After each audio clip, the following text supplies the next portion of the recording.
হায়াতুদ দুনিয়া ইল্লা লাহু ওয়া লাইব ওয়া ইন্নাদ দারাল আখিরাতা লাহিয়াল হায়াওয়ান।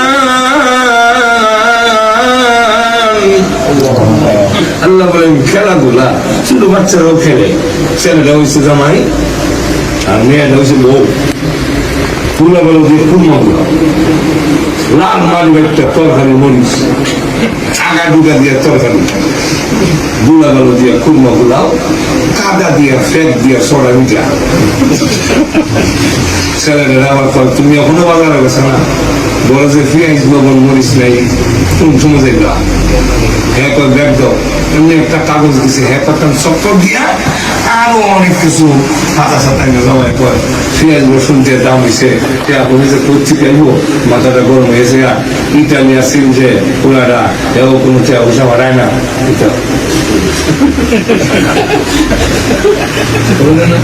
এরপরে ঠিক আছে হাত মুখ বইয়াও এমনি হ্যাঁ আততা ভাইয়া তৎকালীন মুখে মরেয়া ওই দইব ভাতার মধ্যে কতগুলো দুলাবালু দিছে মুখের কাছে নিয়ে মুখ লাড়ায় বা যে মজা হচ্ছে আমি আপনাদের কাছে জানতে চাই মজা হচ্ছে তো মজাটা কি খাওয়ার আগে হয় না পরে মজা হচ্ছে কিনা আমরা বলেন না এত খাইছি কিনা মজা নেই কি হয় কি জাত খাওয়া না কেউ আনসার করতে পারতেন না কি খাওয়ার নাম করে মিশামিশি খাওয়া কি খাওয়া মিশামিশি খাওয়া এই জন্য কবি জসীমউদ্দিন লেখছে মিশামিশি খেয়ে সবাই বলে মেজাই মেটে ধুলা বালুর কোরমা বুলাও আনছে কাদার পিঠে মিছামিছি খেয়ে সবাই বলে বেজায় মিঠে। আমার শ্বশুর আছি আগের আমাদের কথা অনেক আগে না তুমি দেখছি মাঝে মাঝে গেলে বলতো আগের সুর দিয়া ভাইরো কবরে যাওয়ার পরে এই দুনিয়ার অবস্থা তখন বুঝবেন তখন বলবেন মিশামিশি কাটাইলাম আরে ববের জিন্দিগি হায়াত থাকতে না করিলাম বন্দেগি।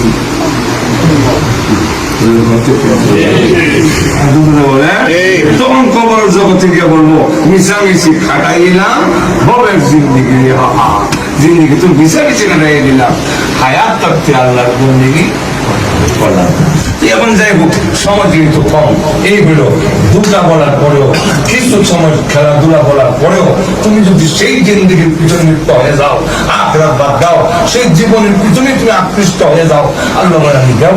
3 নম্বর হইল যে দুনিয়ার জীবন তুমি পেলেও ভোগ বিলাসের কোন সুযোগ নেই। ধন সম্পদ আল্লাহ যারা ধন সম্পদ কামায় এরা কিন্তু খাইতে পারে খালি জমা খায় না।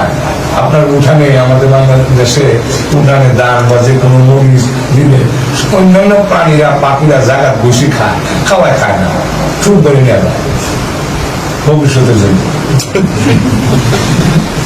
তো পরে খাওয়া হয় না, রাখবার সময় চক্ষু বন্ধ করে রাখে কেউ যেন না দেখে। না দেখলেন না তুমি আমাদের দেশে দেখছেন না কাঠ গোপন কাঠের যে গোপন নম্বরটা 3 নম্বর নিজের সন্তানটা করে দেখায় না, আর দিকে গোপন নম্বর কান নিয়ে যাবে বুঝছেন না। লক্ষ্য করে দেখেন এইভাবে সে জমাইছে খাওয়া চক্ষু বন্ধ হইয়া, এখন চক্ষু বন্ধ করে রাখার কারণে কোন জায়গায় রাখছিল পরে জায়গা আর কোন জায়গা যা জমাইছিল তাও খেতে না, ভবিষ্যতের আশায় যা জমাইছিল তাও খেতে না। আমাদের বাংলাদেশের সবচেয়ে বড় ধনী জহুরুল ইসলাম বিদায় হয়ে গেল, কত সম্পদ সে নিজেও বলতে পারে না, কিন্তু বিদায় হওয়ার সময় 5.5 হাত কাপড় 3.5 হাত কবর লইয়া যাও, নিয়ে যাওয়ার কোনো সুযোগ নাই। তো এবার বলেন, ফুটপাথে রেল স্টেশনে কবরাপুর কিছু লোক ঘুমায়, যাদের বালিশ নাই, খেতা নাই, বাড়ি ঘর দূরের কথা, সেই লোকটা বিদায় হওয়ার পরে 5.5 হাত কাপড় 3.5 হাত কবর, তাহলে একটা পথিক, একটা নিঃস্ব আর একটা বড়ধনীর কোনো পার্থক্য নাই। কি কামাই করলো, কি কামাই করলো, সারা জীবনে কামাই দিয়ে কি করলো? ইসলাম